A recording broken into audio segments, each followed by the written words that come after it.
Hi friends, എല്ലാവർക്കും എൻ്റെ പുതിയൊരു വീഡിയോയിലോട്ട് സ്വാഗതം.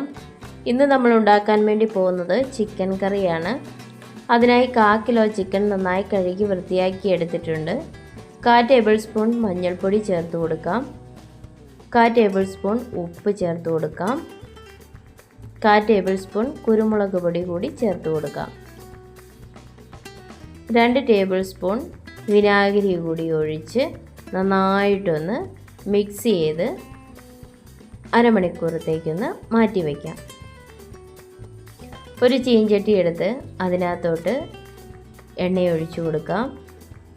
കടുകൊക്കെ ഒന്ന് പൊട്ടി വരുമ്പോഴത്തേക്കും ഒരു സവോള ചെറിയ കഷ്ണങ്ങളാക്കി അരിഞ്ഞത് ഇട്ട് കൊടുക്കാം. വെളുത്തുള്ളി ഇട്ട് കൊടുക്കാം. പച്ചമുളക് 2 എണ്ണം ഇട്ട് കൊടുക്കാം. ചെറിയുള്ളി ചെറിയ കഷ്ണങ്ങളാക്കി അരിഞ്ഞത് ഇട്ട് കൊടുക്കാം. തക്കാളിയും ചെറിയ കഷ്ണങ്ങളാക്കി അരിഞ്ഞ് ഇട്ട് കൊടുക്കാം. ഇഞ്ചിയും കറിവേപ്പിലയും കൂടി ഇട്ട് കൊടുത്ത് നന്നായിട്ടൊന്ന് മിക്സ് ചെയ്ത്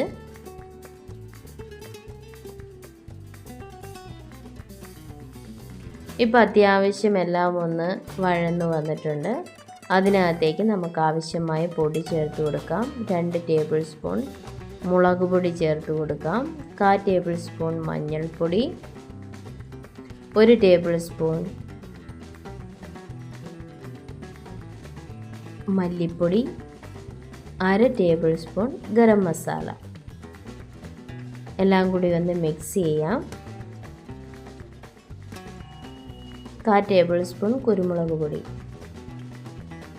ഇനി ഒരു ചട്ടി എടുത്ത് അതിനകത്തേക്ക് ആവശ്യമായിട്ടുള്ള എണ്ണയൊന്ന് ഒഴിച്ചു കൊടുത്ത് നമുക്ക് ചിക്കൻ ഒന്ന് ഹാഫ് വേവാക്കി എടുക്കാം. ഇപ്പോൾ അത്യാവശ്യം ചിക്കനൊക്കെ ഒന്ന് വെന്ത് വന്നിട്ടുണ്ട്. അതിനകത്തേക്ക് നമ്മൾ തയ്യാറാക്കി വെച്ച മസാലക്കൂട്ട് ഇട്ട് കൊടുക്കാം. ഒന്ന് നന്നായിട്ടൊന്ന് മിക്സ് ചെയ്യാം.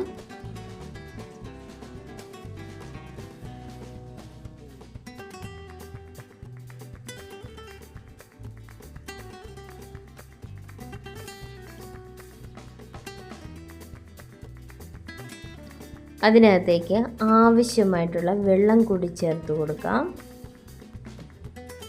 വെള്ളം ചേർത്തതിന് ശേഷം നന്നായിട്ടൊന്ന് മിക്സ് ചെയ്ത് ഒരു 2 ഉരുളക്കിഴങ്ങ് ചെറിയ കഷ്ണങ്ങളാക്കി അരിഞ്ഞത് കൂടി ഇട്ട് കൊടുക്കാം.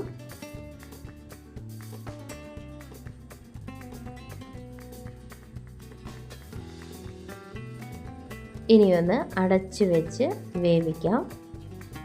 ഇപ്പോൾ നമ്മുടെ ചിക്കൻ കറിയൊക്കെ ഇവിടെ റെഡി ആയിട്ടുണ്ട്. അതിനകത്തേക്ക് അല്പം തേങ്ങാപ്പാൽ കൂടി ഒന്ന് ഒഴിച്ചു കൊടുക്കാം.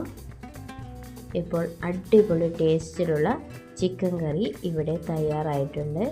എൻ്റെ ചാനൽ ആദ്യമായിട്ടാണ് കാണുന്നതെങ്കിൽ സബ്സ്ക്രൈബ് ചെയ്യാൻ മറക്കരുത് കേട്ടോ. അതുപോലെ തന്നെ കമൻസ് ഇടാനും ഷെയർ ചെയ്യാനും മറക്കരുത്. വളരെ എളുപ്പത്തിൽ തന്നെ നമുക്ക് തയ്യാറാക്കിയെടുക്കാൻ പറ്റിയ ഒരു ചിക്കൻ കറിയാണിത്. എല്ലാവരും ഒന്ന് ട്രൈ ചെയ്ത് നോക്കണേ.